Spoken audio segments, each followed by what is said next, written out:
আমি এতিয়া উপস্থিত আছো অসমৰ একদম মনোমোহা লোকেশন অসম গৌৰৱ মানাহ অভয়াৰণ্যৰ মাজত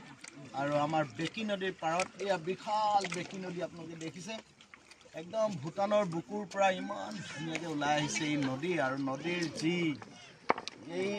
ধুনীয়া পৰিৱেশ সেই পৰিৱেশৰ মাজত আমি উপস্থিত আছো আৰু আপোনালোকে মথনগুৰিলৈ আহক মথনগুৰিৰ যি উমাল পৰিৱেশ আপাৰ বাংলোত ৰাতি থাকি আপোনালোকে যি তাৰ মাদকতা সেই মাদকতা গ্ৰহণ কৰক এইটোৱে আমি আশা কৰিলোঁ মানসলৈ সকলো আহক আৰু মানস আমাৰ কাৰণে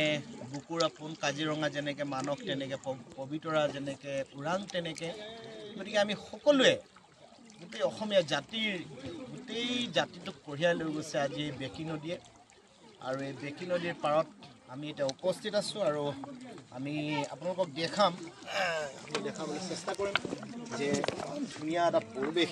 আৰু এই পৰিৱেশৰ মাজত আপোনালোকে আহিব মানসলৈ মানসৰ আপাৰ বাংলোত ৰাতি আপোনালোকে যি বেকি নদীৰ পাৰৰ সেই ওপৰৰ যি আপাৰ বাংলোত থাকিব আৰু ৰাতিৰ যি নৈসৰ্গিক পৰিৱেশ সেই পৰিৱেশ আপোনালোকে কেতিয়াও পাহৰিব নোৱাৰিব আশা কৰিম সকলোৱে মানসলৈ এবাৰ আহক মানসৰ জীৱ জন্তুৰ কথা কয় ৰাতি আপোনাৰ বন ৰজাই আপোনাক ৱেলকাম কৰিছে আমাক ৰাতিকালি আৰু হৰিণ জাকেও আমাক মনৰ অনুভৱৰ কথা কৈছে তেওঁলোকৰ যি আৱেগ সেই আৱেগ ভৰা যি বনৰ মাজত তেওঁলোকৰ বিচৰণ সঁচাকৈ বৰ আকৰ্ষণীয় মানস ভাবা নাছিলোঁ যে মানসখন ইমান